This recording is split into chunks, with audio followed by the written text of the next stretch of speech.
Hello and welcome to a very special episode of the Silver and Black Coffee Hour, Media Day 2025. The very first Media Day where all three of us are there together. Myself, Tom Petrini, Aaron Blackerby, and Zach Montana. Guys, how y'all doing today? Aaron, your first Media Day, your first thoughts. Uh, Exciting, cool. First time getting to see The Rock. That's a very pleasant place to play basketball, it looks like. Yeah, it was great. Zach, how about you? Like the first time I felt like we belonged. It felt really cool to be there. Just kind of be in the atmosphere. AB's completely right. Looks like a great place to play basketball. No wonder why the whole team stayed here all summer and played. Shocking. Oh yeah. Well, we'll get into all of our detailed takeaways from Media Day. First, we gotta do the show housekeeping. The like, subscribe, tell your friends, tell your enemies, leave comments. Let us know what you want us to ask the next time that we have a chance to ask these guys questions, which will be soon because we're going to be covering these games this season. We're going to be getting to as many of the 42 home games between the three of us as we possibly can so we can give you guys, the viewers, the listeners, the kick butt Spurs coverage that you have come to expect from us. Yeah, gotta say, very exciting to have the whole show at Media Day today. We couldn't do it without the people who are watching and listening right now. You Tom, know, let me interrupt you further on please do. housekeeping stuff here. Oh no. Shout out to Eli, one of our A1 Day One listeners. He has given me two free tickets to a preseason game against the Pacers on October 17th. If you want those, just comment, share the show with someone, show us that you shared the show with someone. We'll do a random drawing between now and our next episode, which will probably be early next week, for those tickets. But we have free tickets to give you by way of one of our own listeners. So, in further building a healthy Spurs fan community, we want to give those back to you, the people. So, I got like, more subscribe, housekeeping. comment. Yeah, I got more housekeeping on top of your housekeeping. On top of perfect. Tom's housekeeping. I am now here to announce that I am giving away two tickets to the preseason game, the first one of the year, October 6th, against the team from China. I got two tickets. Comment, like, do everything AB said, and you can get a chance to win the tickets. Pretty simple. I guess we'll just double draw or something. Zach, I'm gonna let you take care of that. I'll take care of mine. We'll collab, on this stuff. But yeah, we do have some preseason tickets to hit you guys up with. Um, What a clean house we have. Yeah, it's spotless. yeah. Absolutely. Does that should we start then? Should we get into it? Should we get into the first time we've gotten a chance to talk to a lot of these guys since last time we did, which was the last game of the regular season at the Frostbank Center. Um, yeah, no, slightly new groups, a, a lot of familiar faces. I think the only new person that we talked to today was Mr. Dylan Harper. Got to have a little New York tri-state area moment with him, which was fun. So yeah, no, it was definitely fun for me. It was fun. It looked like you said, the Rock is super cool. Um, being there in the room today, uh, for you, Aaron, just getting a peek behind the curtain. Was it like you expected? Was it different than you expected in any way? Um, no, it was not different. I guess last year getting to go to some after game press conferences, I was expecting it to be similar to that. It was, except it was in a larger room, which maybe for my own sense of claustrophobia felt better. Um, Getting to see the players walking around, they did actually answer questions today. I felt like the vibe overall was uh, pretty loose and yet focused with it. I think there is the biggest news of the day is basically De'Aaron Fox has a hamstring injury that he is being told is going to keep him out for at least the entire preseason, but he swears to us that he can run 15.53 miles per hour currently on a hurt hammy. So that dude is ready to go. I think the other news came out of the today that Dylan Harper thinks he might actually get some playing time in preseason. Um, but yeah, the overall vibe of it was great. I had such a great time. It was great to see other media compatriots there, and chop it up with them a bit. Um, Hoping to have some of those folks on throughout the season to mix it up as well.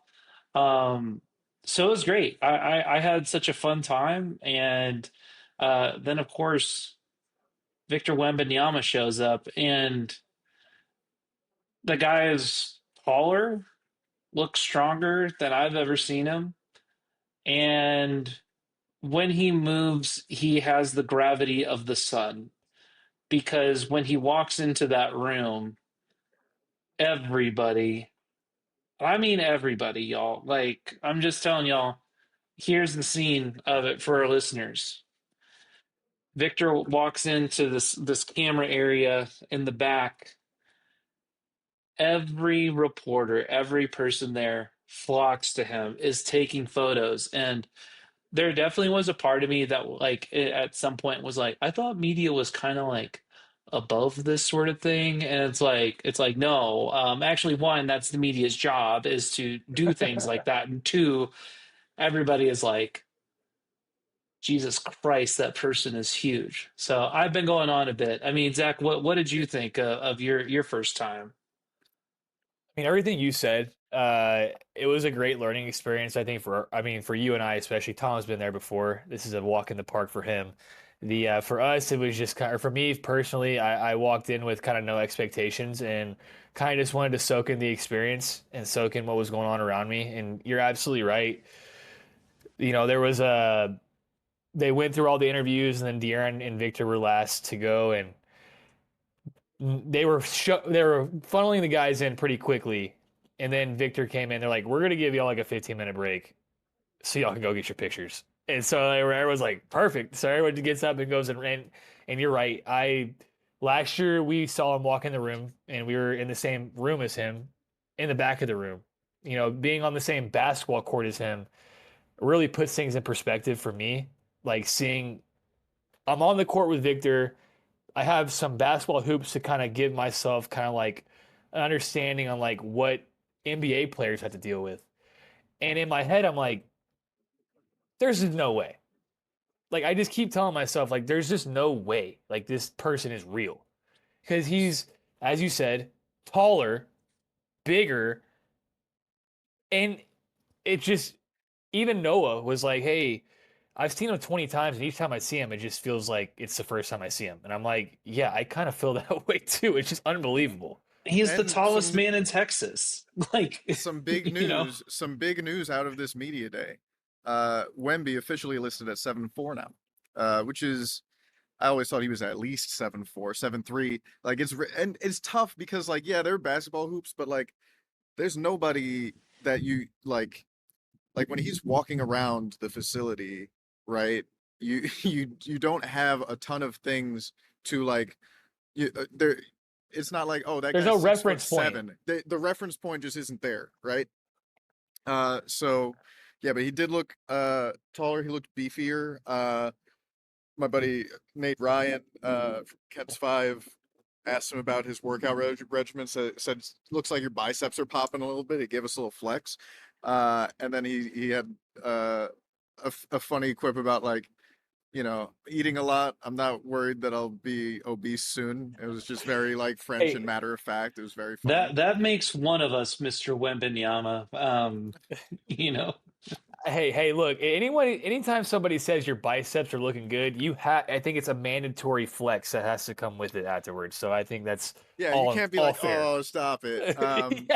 I so you mentioned the gravity, Aaron, and like, yes, Victor walks into the room, everybody flocks to him with their cameras, snapping, and rolling, and um, I got one picture when the seas sort of parted, where you can see his whole body in front of the like green screen, and he's got the one ball out, one ball down, and a couple banners behind him, and it's like, uh, that I think is the most successful piece of social media for the day for me, and it's because yeah, he doesn't look real. He's almost bigger than the green screen. He's a freak to look at, and like, do you guys remember um like pre-draft Zion, right? And they have like all of the booths set up, right? And there's like 40 people with their cameras in front of Zion, and there's like on a table where nobody is there is Goga Batadze. Like Mhm. like it's weird to see De'Aaron Fox get like the Goga Batadze treatment because he was taking the pictures in the same spot after Wemby, and everybody just followed Wemby to the next spot where he was taking pictures, And for like there were a couple people who stayed for De'Aaron. I took some pictures, but it's like, you know, there is just such a fascination with him. And just like comparing this to uh media days that I've been to before, because I've been to a bunch. Um First of all, doing it at the Rock is great. But it was there was a lot of the same in terms of just talking about uh the sort of expectations for the year. It was very well attended. It was like not like Wemby's first one, it's like everybody's there. That was the biggest story of media day in his rookie year, right? Here I saw a lot less like national media, but like local media was very well represented. All of the TV stations, the Express News guys, a lot of online outlets. So it was, it's always cool to see when you get that many Spurs people in the same place at the same time. Um, and it was cool to see Mitch Johnson. It's weird to see one without Pop, right? Because Pop's first media availability of the year is always really interesting. Um, and I don't know when or if we'll ever see that again, right? And so one of the things that I was interested in sort of figuring out is like, what is the identity of a Mitch Johnson coached team to these guys, right?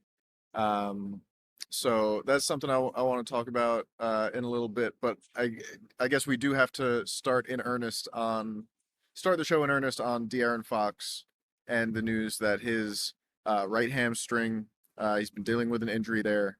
Uh, he says like, I feel good to go, right? Um, Put me out He said there. it in a way where he's clearly had conversations internally, Yeah, like, like Yeah. he's I'm good, I'm pissed. good, I'm good. I'm Like, ready to go.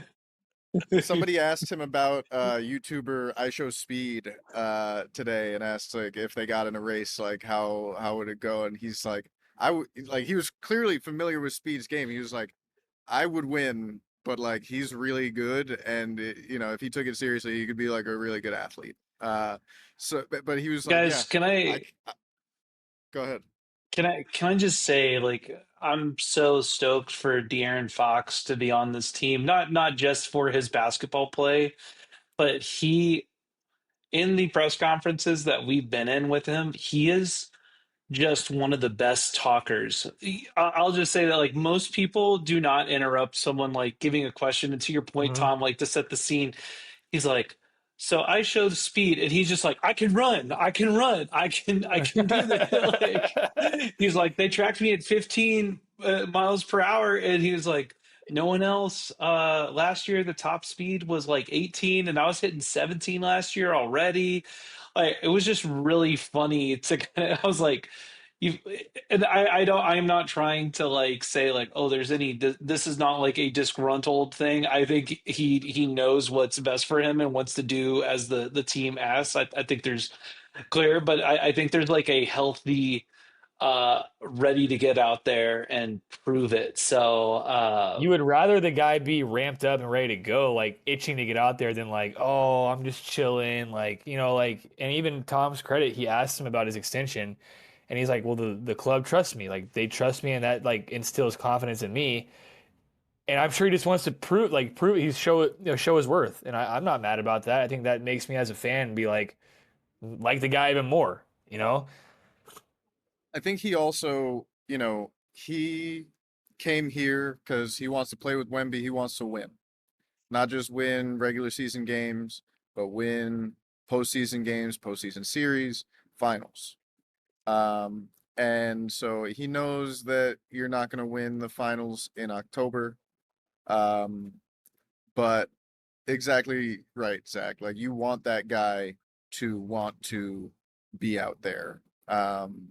Obviously, the team is taking a cautious approach, but if they're going to have no De'Aaron Fox all preseason, um, regardless of if he's ready to go for the uh, you know the start of the regular season, we're going to see some different stuff in preseason. Clearly, we're going to see some starting lineups without De'Aaron Fox in there, and potentially without Dylan Harper in there as well.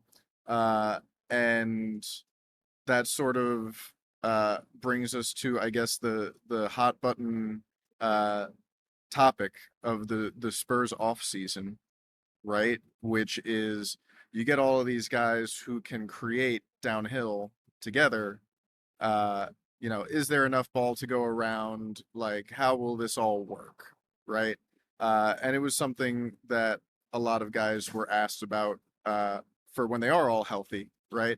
But I think the injuries to both Fox and Harper show that it's a good problem to have because guys get banged up, right? Like you would if if the question is you want to have three great downhill creators or one, give me three, right?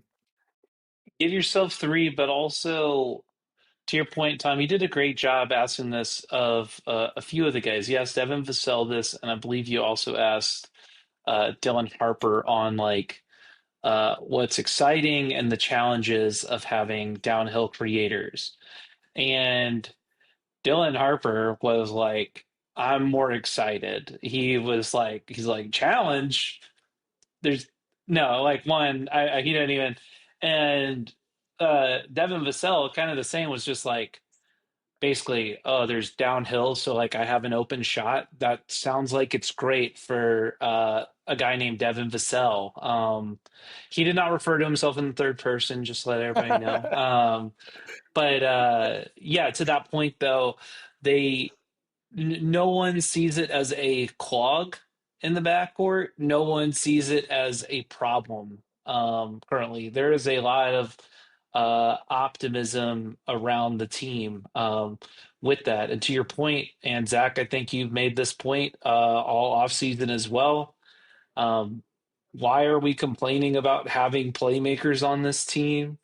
Having this many helps because this season is not going to be in a vacuum. It's going to be in relation to how the team is playing, how other teams are playing, who gets banged up, and all that sort of thing. So it was great to see that. I think the other part to that part of the backcourt stuff was when Mitch Johnson was asked what position Stephon Castle plays, and he said good basketball. Like just the kind of that. And then I think Mike Finger asked Stephon Castle that, and he was just like, oh, like the one or two, I don't know, like it's just It was He's like, you gotta ask coach. He goes, you gotta ask coach. the context there is Finger asked him like, "What position do you play?" And Steph was like, "What do you mean? Like what are you talking about? Like He's like, I play and fingers like basketball. Like, on the basketball court, like like and you know, just over the past few years, we've talked a lot about positionless basketball on the Spurs, but for the opposite reason, right? It's because they didn't have like a true point guard, right? And now they've got like three guys who could fit into that mold. So it's one of those things where it's like the question kind of remains the same, but for totally different reasons and with totally Mhm. different answers. Um, For good, like for a good reason, like right. it's like we're not having to worry about that issue of things. And Fox had like an interesting quote too, where like he was talking about something that I'm pretty sure it was Fox mentioned it. It was either Fox or Harper.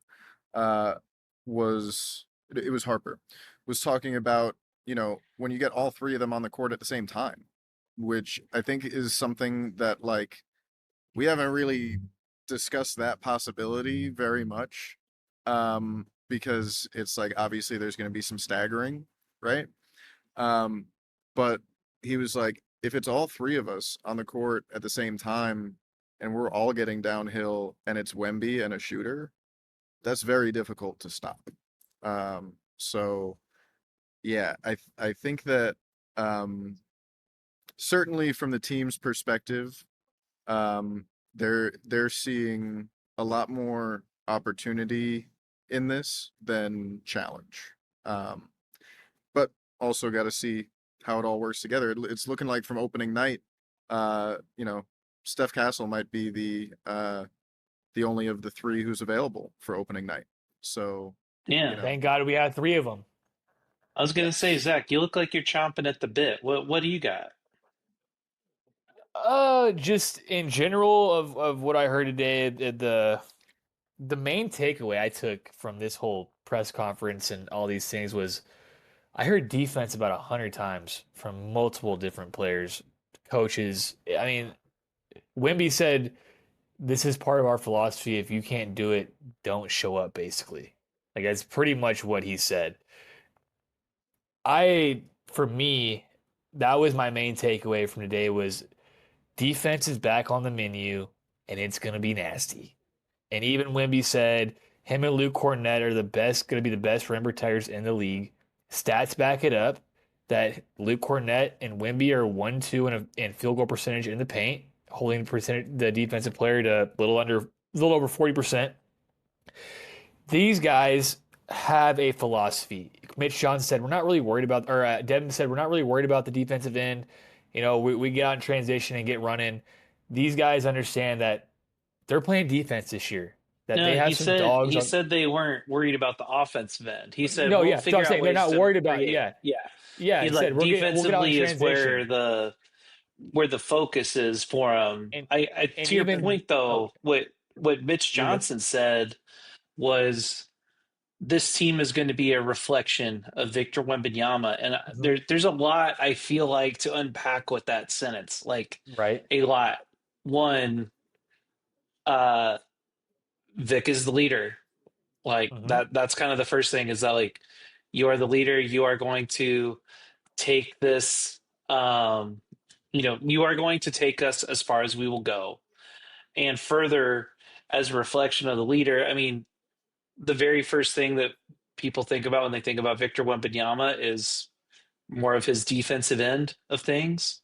And so yeah, to your point, Zach, I heard defense and details, a lot of defense and details with this. And what I've been kind of thinking about with this team and in relation to where it can be this season, at least the expectation I'm putting on this, and we can talk about this more in our full season preview later.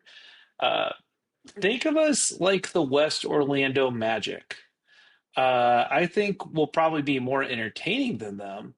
Hmm. Um, but I think just this defensive, nasty first mentality is really what we're going to see with them.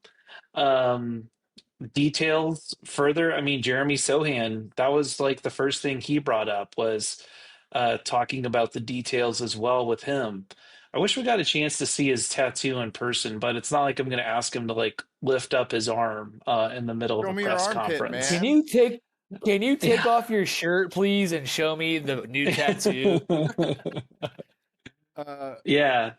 I want to build on what you guys are talking about here because uh, sort of on Wemby being the linchpin for the team, and especially on defense, right?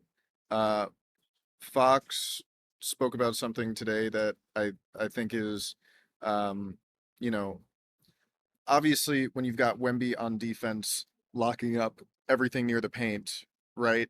That's a very obvious effect that Wemby has on the defense. The not quite as obvious, but still very clear knock-on effect of that, of having that guy back there, is everybody on the perimeter knowing that they can take a little bit more risk, knowing that they can push a little bit harder, play a little bit more aggressively, fight over screens, um, and work to force teams into bad shots and mistakes, up the level of activity, because that you got somebody back there who's going to take care of it, right? So uh, and on Victor uh, being that anchor defensively, uh, yeah, in the roster that they gave out today, listed at 7'4", 240. So rookie year he came in around 210 pounds. You know, he was like in the 225 to 230 range last year. Now he's up to 240. That is sort of the gradual building of his, physical stature that I think we all sort of expected when they came in. Like he wasn't going to come in and become obese, but like he now has, I think, as many of the physical tools as he possibly can. That's another thing that he talked about, was like he trained like nobody else this summer. He did as he the gist of what he said was that, He like, called it violent. He called his yeah, off-season workouts violent. Well, and his conditioning. That was like a lot of talk we had, especially before he went out for the season with DVT, which he did confirm that it was DVT this time. Um, he was specifically saying, to your point, Zach, I did like violent conditioning. He typically in the off season had been doing swimming and things like that, and felt like I guess him and the staff kind of were like, we this is good conditioning, but like preparing you for running up and down the court, all throughout. And so he was saying that he did basketball conditioning. He was running back and forth on the court, which I thought was pretty interesting, to that He point as also well. he also said that his work. Someone asked him if his workouts feel like they're translating to the court. He said, "Oh yeah, I feel it in open runs." And I have a quick thing to ask. Is there open runs like how we do 24-hour fitness open runs where like first two dudes make it and it's like, all right, I'm for sure getting Wemby every single time. Like, is that how that works? Like, or is there like more structure to it? Because he's the number one pick, or is he the automatic first captain? Like, how does this work? it's snake drafts, auction Great draft, actually. question. Uh, Man, yeah, I don't no, know. I We've like we've seen them in their shoot arounds do those like weird games. Like everything, Mhm. all of their training during shoot arounds is like a game to 21 of some sort. So Competitive, yeah. yeah. so two quotes I want to read from Wemby today on what we're talking about here on his body. I've done so much in terms of my body. There's only so many steps that I'm going to pass this summer. I'm only going to get so much better. And I think I've maxed out what I can do in one summer. And now I need to play basketball. Uh, that's lovely to hear. And then on defense, uh, quote, it's not something you can't do if you want to be a part of our team. We're going to hold each other accountable. We know the coach is going to hold us accountable, and it doesn't matter your status. Defense is non-negotiable. Hell yeah, brother. Love to hear that. Um, and like the words that I kept hearing regarding the defense were, like, if we're just word clouding this, right? Scary, uh, potential, length, and IQ. And I think that that is obviously a really good formula for playing good defense in the NBA. Uh, there's a lot of youth. Like, again, I'm kind of struck by how young this team still is. Like De'Aaron Fox, for all intents and purposes, is Unk, and he said today that he's 27 years old, and I heard that, and I was like, like you are just getting off your parents' health insurance. You are a baby. You're like you got so much life ahead of you, young man. We Like did have real Harrison Barnes come out and was quite who jovial. clarify Basically, he clarified, like he was like, I think, because somebody asked, like, in the context of Chris Paul leaving, you're now the eldest statesman, and he's like, yeah, I think a lot of these kids think I am Chris Paul's age, and I'm not. And he's like, what, yeah. 31? Like he's 32, yeah. he's not. None of these guys are old, right? No, no one's old, and Harrison Barnes does want to have a literary group again with the goal of them reading 2 books throughout the season. So I wish Harrison Barnes good luck on that endeavor coming up this season. We need to ask Uh, Harrison Ingram and about it because clearly the rookies didn't hold up their end of the bargain because he Yeah. was What threw a little happened here, shade at. Rooks? He said the rooks you last year get didn't read. you get distracted. I don't know, like I here's kind of like some other conjecture I'll take from the day though. Mitch Johnson doesn't have a motto. He's very like carpe diem, essentially. Like every day is the process, and he's like, we're gonna try and win games. Like he didn't say playoffs. Other players were saying playoffs is our expectation, which was great. And especially someone like Stefan Castle, who is not like he just doesn't talk to the media that much. But for him to spend the amount of time that he did, I got to shout out the PR team there because they're clearly like, hey, we're going to be on a bigger national stage this year. We are expecting, more coverage of this team.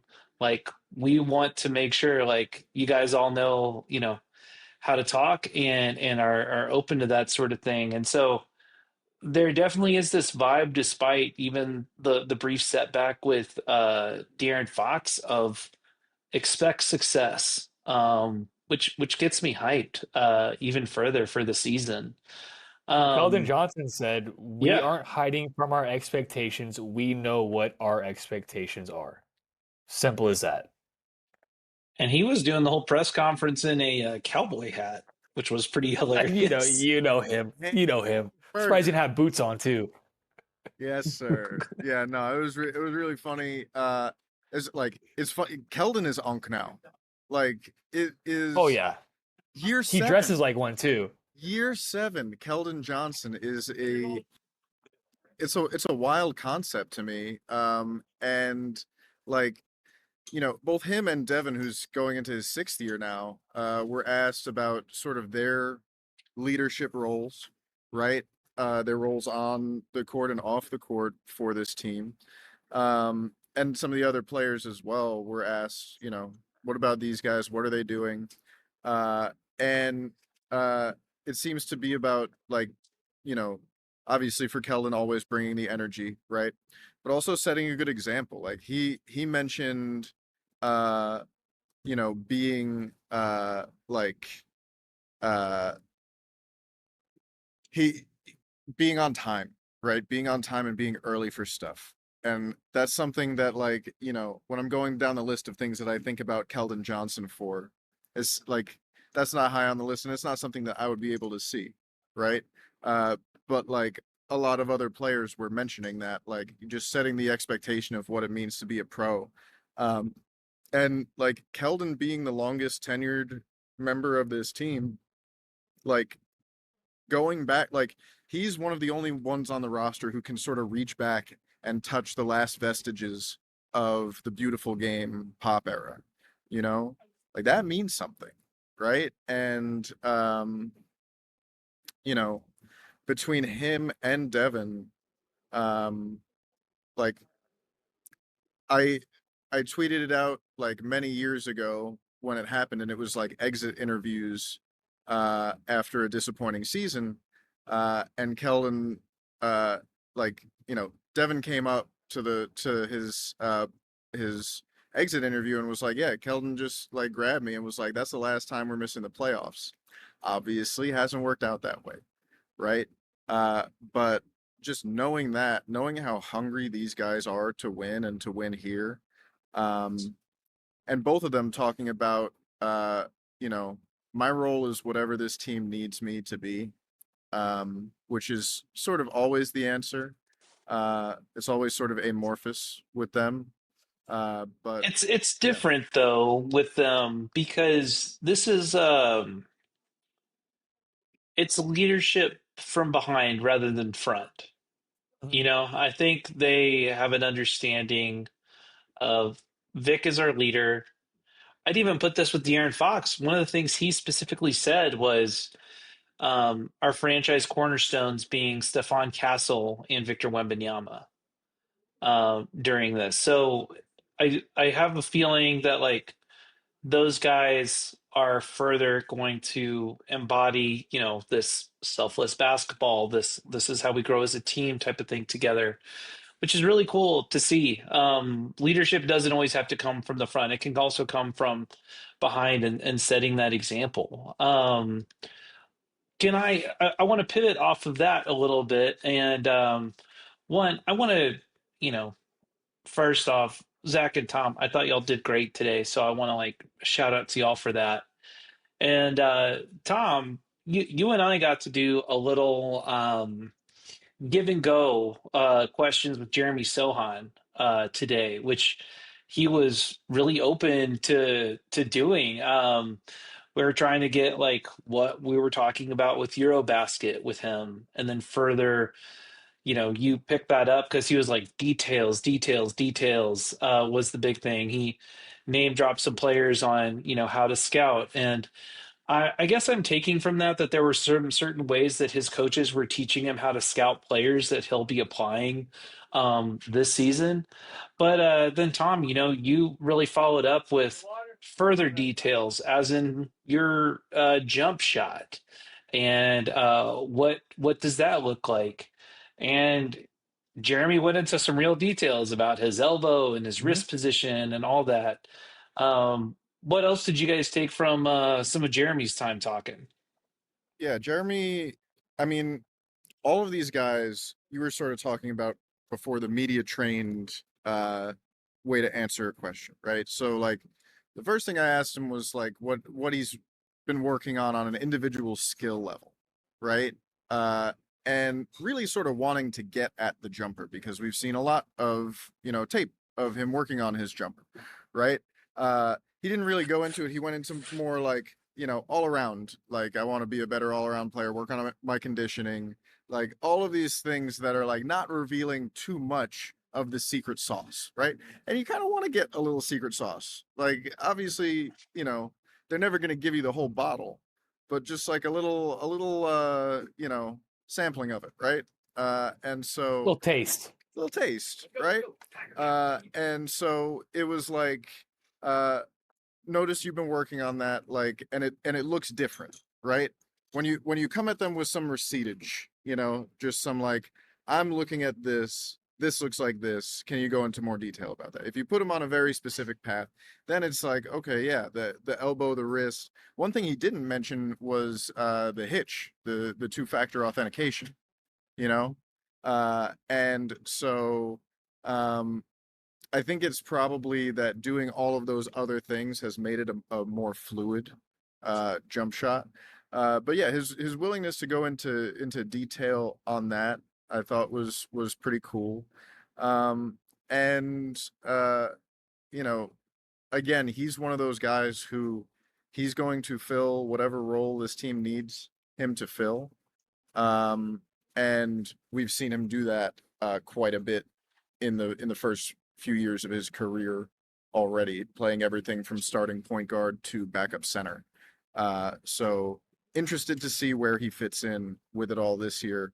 He might be thrust into more of a starting role out of the gate if Fox and Harper are both unavailable to play. Mm-hmm. Yeah. Um, all right. Some other quick questions for you guys. First off, what's one interaction that we haven't covered that really stuck out to you? Zach, you go first. I think Devin mentioning that he would spend 48 minutes playing defense for this team caught my attention the most. I know we mentioned leading from behind. I also think that's a little leading by example as well, and showing that the team comes first. And these guys clearly want to make the playoffs. They realize that they don't no one deserves it, but they understand the work that they put in this offseason should come with some sort of reward at the end of the season. Might not be a championship, but they need to be playing basketball in May. Like that's what I took away from today was that interaction really caught my attention. That Devin has been a guy that's been put in all these different positions for the past 3 years, and he's come into it like, man, I just want to win. And I think a lot of these guys, like Stephon Castle, even said like it was nice to get the rookie of the year, but it's nice to get that off his shoulders, and now he can focus on team accolades and the team winning. And that was also caught my attention as well. It's like, yeah, of course, the back end of the season was different last year with no Wemby, and it's like, all right, Steph, go get it. But this year, there's like legit expectation from everybody, from top to bottom, that we know. And even Mitch Johnson was asked, "Hey, the fans aren't, they're getting a little restless," and he said, "Well, that's the job of the fans. Like the fans are supposed to be restless, and the fans are supposed to want to win. Like that's like that. That's part of being a fan is like, yo, I want my team to win. Like, of course." So those are a few of the interactions I left with today with great impression, where it's like, man, those are gonna stick with the team. Clearly, the locker room is very together, and they want to win basketball games at all cost, no matter who's putting the ball in the hoop, no matter who's the leading scorer, no matter. And that's the way a team sport should be played. For sure. Tom, anything else that like really stuck out to you today? Um, it was a lot of fun, man. It was cool to see everybody there. I was I was excited to ask Dylan Harper a question about like my soul food because there wasn't a single breakfast taco question at this media day, which Thank was God. strange. Like that's odd. That's the most like whoa, like what's happening here? Um, no breakfast taco questions. Um, but yeah, I'm from New York. He's from New Jersey. I just spent some time in New York, and the first 36 hours, I had 12 slices of pizza, and like half of that time I was asleep. So it was a rapid pace, right? That's a pizza every other hour, dude. It's a lot. If you It's were a lot. sleeping, have it. It was a lot. But it's good, right? And I like he was talking about this is the first time he's lived outside of New Jersey in his whole life. And just like going to the grocery store and getting into a routine there, like adjust, like I think it was Finger asked, like, what's the bigger jump, like adjusting from college basketball to NBA basketball, or like going to the grocery Adulthood. store? Yeah, and just such a funny way to put it. But so I asked him breakfast at a bagel shop and lunch at a pizzeria. What are you getting? And he said for pizza he likes plain, right? He's a plain guy. But for the bagel, bacon, egg, and cheese, and he said it like that, all one word, bacon, egg, and cheese, uh, on a plain bagel with a hash brown patty on it, which goaded. Absolutely, like give me that on an egg, everything.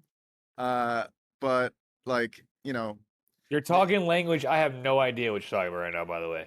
it'll make sense to I him, and mean, bacon, egg, in a and few cheese, and then years, there's some sort of bread thing in between. I mean, like, I don't know. It sounds good.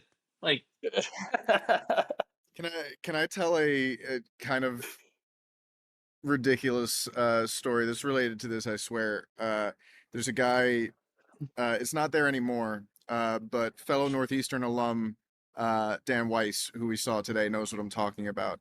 There's this chicken shop on campus at Northeastern called Chicken Lou's. And the guy who ran it was named, you guessed it, Chicken Dave. Chicken Lou was his father. But the menu at Chicken Lou's had a whole bunch of like, stuff like that, right? But it was all like funny names, right? So sausage, egg, and cheese was sex on a bagel, SECS on a bagel, right? And one time, like you would order something normal, like, hi, I would like sausage, egg, and cheese on a bagel with 2 eggs and a hash brown, please. And he'd yell in the back something like, let me get sex on a bagel, 2 chicks and a potato, right? Uh, and I heard that one time and I was like, that's awesome. I'm just gonna order it that way next time, right? And I went in and he asked me what I wanted. I said, can I get a sex on a bagel with 2 chicks and a potato? And he was like, in this very small like trailer type thing with a lot of people who I don't know.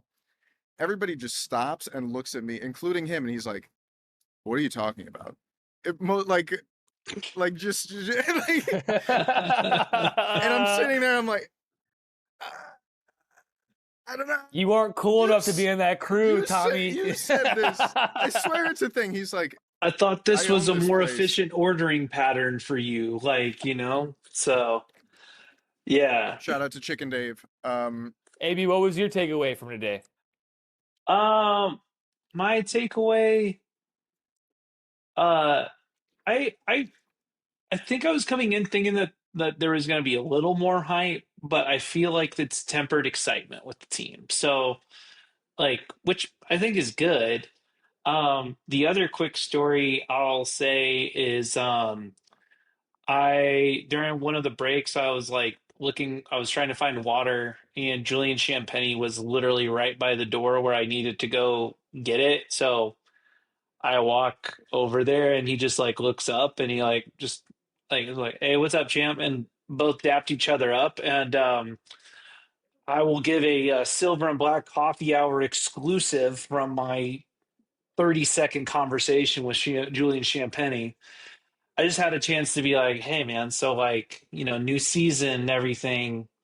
We got a different 3-point celebration this year. We still sticking with the bow and arrow. He's like, I'm probably still sticking with the bow and arrow, but Steph will probably come up with something. Last year he did like the spray him down Yep. thing. So like, we'll be cooking up some stuff. I was like, look, man, nothing's better than the three guns. He's like, facts. So that was my exchange with him, and then I went and got some water. But the the NFL yeah. the NBA rather is definitely like they had to get on John Morant, right, to stop simulating firearms, and he threw a grenade, right? So it's like, what categories of weapons are allowed versus not allowed? Like a bow and arrow, Secondary weapons, main weapons, and COD. What is allowed right, and what's not allowed? right. You can only use Look, something that is a secondary weapon slot in Call of Duty. you know what, Yeah. Adam Silver, like, make sure you figure out this Clippers sitch first before we designate whatever weapon situations are wrong. But hey, last thing before we go, real quick. So we know a little bit about Dylan Harper. Maybe he's coming back, and De'Aaron Fox maybe not coming back. Real quick prediction before we even get to like the black and white scrimmage on Saturday. Who is your Spurs starting lineup right now? Zach.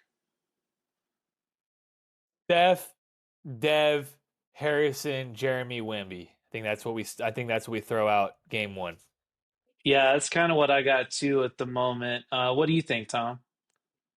That's the only one that makes sense. I mean, you know, it maybe you put Champagny out there for some extra shooting if Jeremy is like regressed in that area, but Right. I think we see Jeremy and Harrison Barnes out of the gate and see which of the two fits in the starting lineup better.